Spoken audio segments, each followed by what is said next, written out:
국민TV 라디오 정오종합뉴스.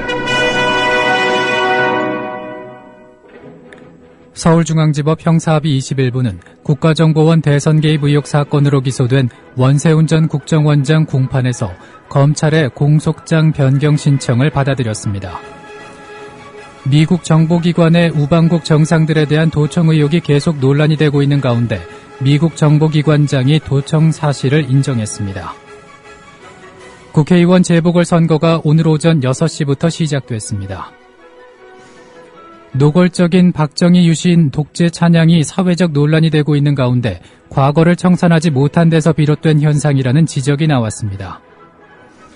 군 사이버사령부 요원으로 알려진 트위터 아이디 달리미는 심리전단 간부 정모 씨로 추정된다는 주장이 나왔습니다. 이상은 이 시간 주요 뉴스입니다.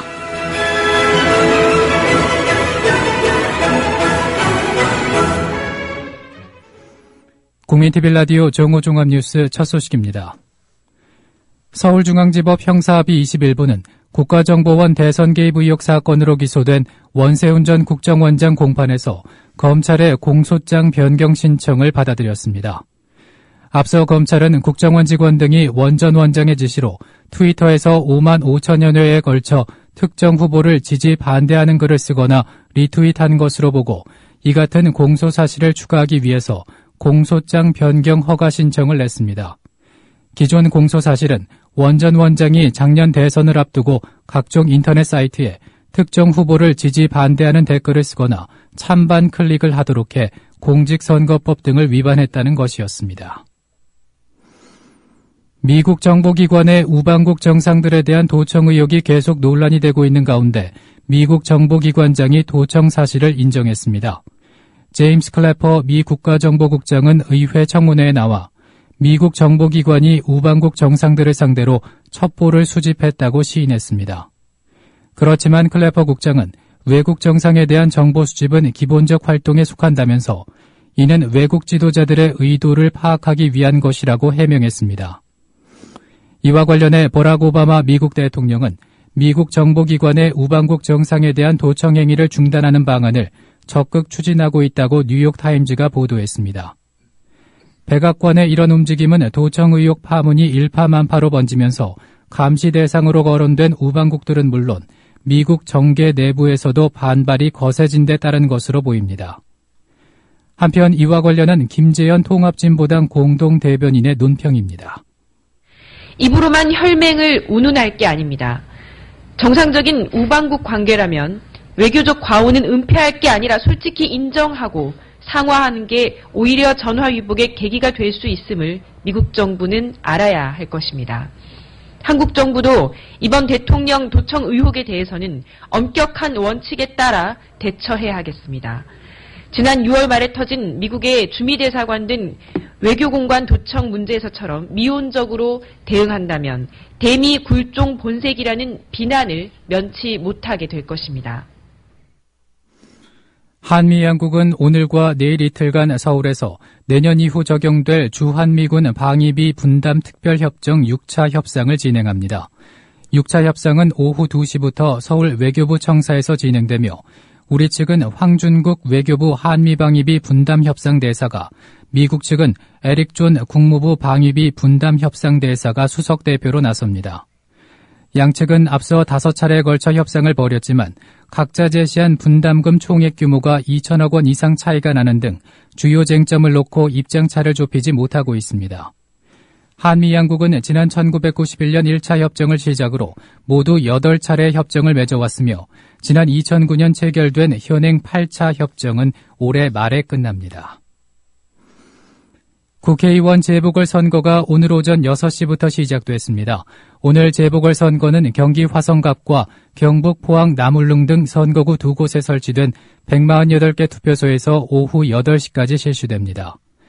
12시 현재 투표율은 경기 화성갑 12.8%, 경북 포항 남울릉 13.7%입니다.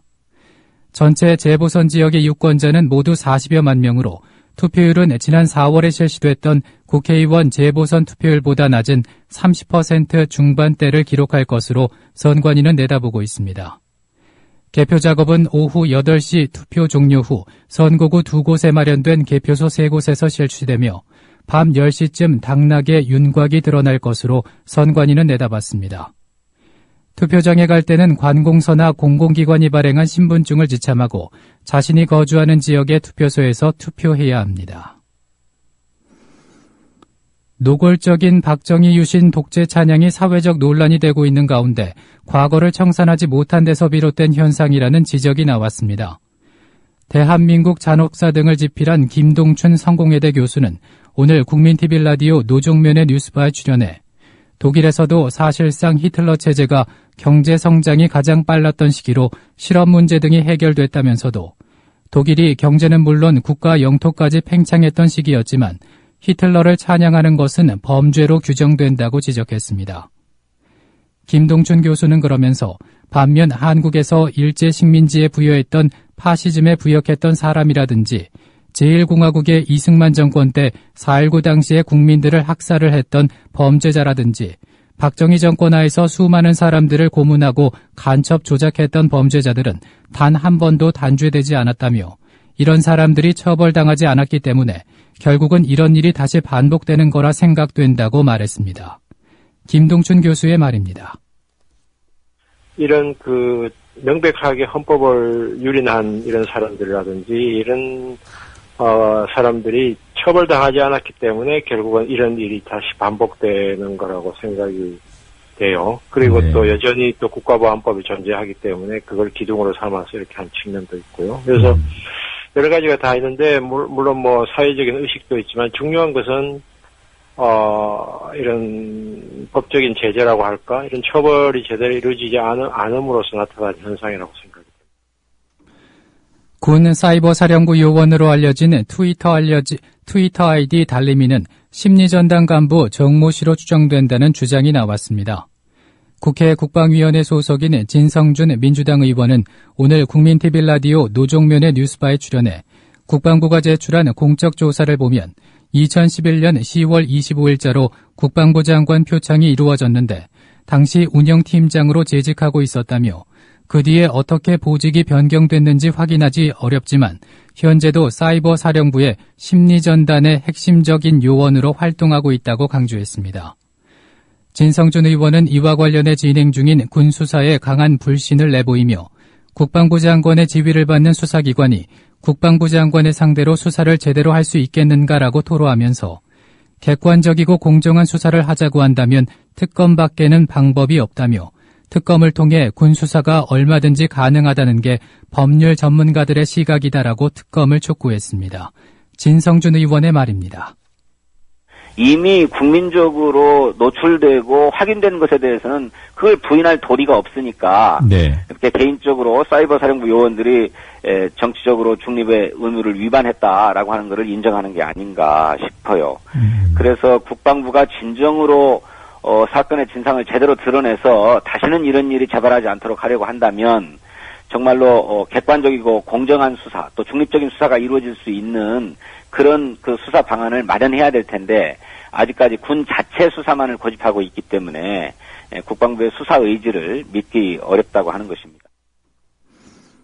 연일 국민참여재판 흔들기를 시도하는 조선일보가 5년 전에는 이 재판을 더욱 확대해야 한다는 식의 논조를 펴 빈축을 사고 있습니다. 조선일보는 오늘자에서 국민참여재판 이래선 안 된다는 기획 시리즈를 일면 머릿기사로 배치하는 등 대대적인 쟁점화에 나섰습니다. 조선일보는 최근 낙곰수의 김어준 총수, 주진우 기자와 안도현 시인의 국민참여 배심원 편결 결과 무죄로 나타나자 배심원들이 헌법 법률이 아닌 정치적 성향이나 감성적 호소에 휘둘렸다며 맹공세를 펼쳤습니다. 그러나 조선일보는 국민참여재판이 시행된 해인 2008년 12월 26일자 사설에서 국민이 사법주체가 되는 제도라며 거창하게 시작 테이프를 끊고선 소극적 운영으로 하나마나 한 게 돼서는 안 된다. 많은 피고인들이 국민참여재판을 신청하도록 법원은 물론 검찰과 변호사들이 제도 보완책을 함께 연구하고 고민해야 한다며 확대 시행과 활성화를 주문한 바 있습니다. 진실을 호도하지 않고 논점을 이탈하지 않는 공정뉴스. 국민TV 라디오 뉴스의 꿈입니다. 지금은 정오 종합뉴스와 함께하고 계십니다.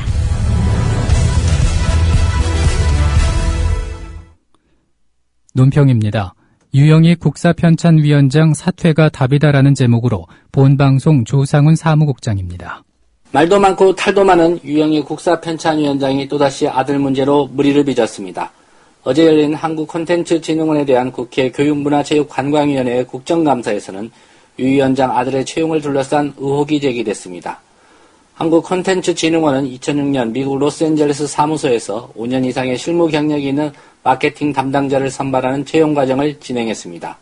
문제는 유 위원장의 아들이 미국 현지에서 엔터테인먼트 관련 마케팅 5년 이상 경력 조건을 충족하지 못했음에도 19명의 지원자들을 제치고 1등으로 합격했다는 것입니다. 한국콘텐츠진흥원 채용점수표 심사평에는 특히 마케팅 경력을 중요시했다고 기재되어 있다고 합니다. 그러나 유 위원장 아들의 경력은 아리랑TV에서의 영어 자막 검수와 주한미국 대사관 근무가 전부라고 합니다. 한마디로 마케팅 경력과는 관계가 없었던 것입니다. 그나마 채용된 뒤 계약기간 1년을 못 채우고 중도에 그만뒀다고 합니다. 하지만 유 위원장의 아들은 다음에 모집할 때 다시 채용됐습니다. 재채용할 때는 면접을 통해 선발하도록 규정되어 있음에도 면접을 실시하지 않은 것도 문제입니다. 유 위원장은 앞서 아들이 언어장애가 있어서 한국에 적응하지 못했고 스스로의 판단에 따라 한국 국적을 포기했다고 했습니다. 야당과 시민사회단체가 유 위원장의 아들에 대해 대한민국 국적을 포기한 이유가 병역 회피 목적 아니었냐고 의혹을 제기하자 내놓은 해명이었습니다. 그러나 유 위원장 아들이 제출한 이력서에는 영어와 한국어에 모두 능통하다고 기재되어 있다는 것입니다. 결과적으로 유 위원장은 아들의 국적 문제에 대해서도 거짓 해명을 했습니다. 대한민국 국적을 포기하고 미국 시민으로 살아가겠다는 사람이 대한민국 국민들이 낸 세금으로 월급을 받는 자리에 무슨 염치로 취업을 했단 말입니까? 홍상표 한국콘텐츠진흥원장은 유 위원장의 아들 특혜 채용 의혹에 대해 원칙상으로는 맞지 않다. 절차상 하자가 있었다고 인정했습니다. 또 유 위원장 아들에게 언어장애는 없었다고도 밝혔습니다. 이제 유 위원장의 아들 문제에 대한 거짓말을 인정하고 책임을 질 차례입니다. 늦은 감이 있지만 지금이라도 결단해야 합니다. 자신의 일에 대해서도 사실을 사실대로 말하지 않는 인사에게 제대로 된 역사기술을 기대하는 것은 무리입니다. 유 위원장이 맡은 자리는 국사편찬위원장이지 아들 경력편찬위원장이 아닙니다. 국민TV 라디오 논평이었습니다. 오늘 전국은 대체로 맑은 가운데 남부지방은 낮 한때 구름 많겠습니다. 낮 최고 기온은 서울 15도, 대구 19도, 부산 22도로 어제보다 1에서 2도가량 낮겠습니다. 서울 지역의 현재 기온은 11.5도, 습도는 48%입니다. 국민TV 라디오 정오종합뉴스를 마칩니다. 정승조였습니다.